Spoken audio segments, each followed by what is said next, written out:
పాలు పట్టి ఒగ్గు పోసి పెద్ద చేస్తుంది అమ్మమ్మ. అమ్మకు వీలు కానప్పుడు అమ్మమ్మదే మనవల ఆలన పాలన. అలా అపురూపంగా గుండెల మీద పెట్టుకొని పెంచిన అమ్మమ్మనే ఓ మనవడు కడతీర్చాడు. కోటీశ్వరుడిని కావాలనే అత్యాశతో భీమా డబ్బుల కోసం కక్కుర్తి పడి ప్లాన్ ప్రకారం చంపేశాడు. పాముతో కాటు వేయించి ప్రాణం తీశాడు.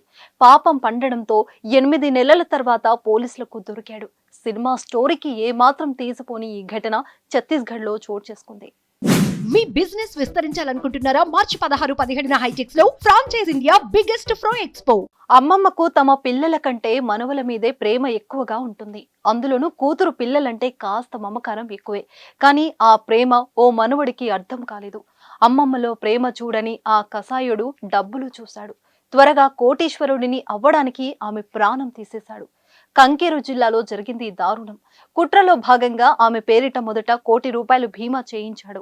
అనంతరం ఆమెను చంపేసి ప్రమాదంగా చిత్రీకరించి బీమా డబ్బులు పొందాడు. ఈ ఎపిసోడ్ లో ఆ కుర్రోడి ప్లాన్ చూస్తే ఆశ్చర్యపోవాల్సిందే.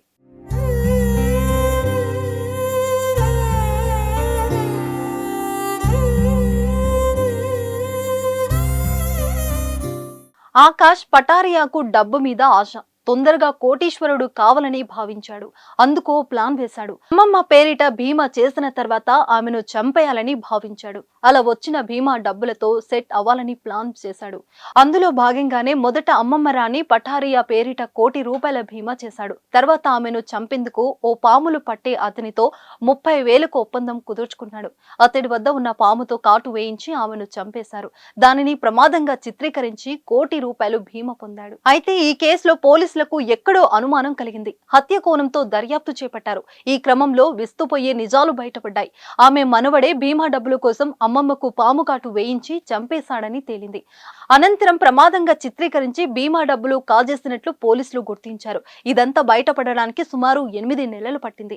నేరం బయటపడడంతో మనవడు ఆకాష్ పటారియాతో పాటు బీమా చేసిన వ్యక్తి పాము తెచ్చిన వ్యక్తిని పోలీసులు అరెస్టు చేశారు.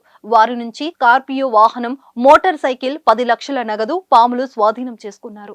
బీమా డబ్బుల కోసం కొందరు ప్లాన్లు ఆశ్చర్యానికి గురి చేస్తున్నాయి. సులభంగా కోటీశ్వరుడు అవ్వచ్చని ఆశతో అమాయకులను బలి చేస్తున్నారు. లేకపోతే తమకు తామే చనిపోయినట్లు డ్రామాలు ఆడుతున్నారు. బీమా డబ్బులు కాజేసేందుకు పన్నుతో కుట్రలు అస్సలు ఊహకు కూడా అందడం లేదు. ఇలా ఎన్నో దారుణాలు ఇటీవల వెలుగులోకి వస్తున్నాయి. కొందరు పోలీసులు విచారణలో అడ్డంగా దొరికిపోతే మరికొందరు మాత్రం తప్పించుకుంటున్నారు. ఏదేమైనా డబ్బుల కోసం మూతి మీద మీసము రాని ఓ మనవడు అమ్మమ్మను చంపేయడం ఆందోళన కలిగిస్తుంది.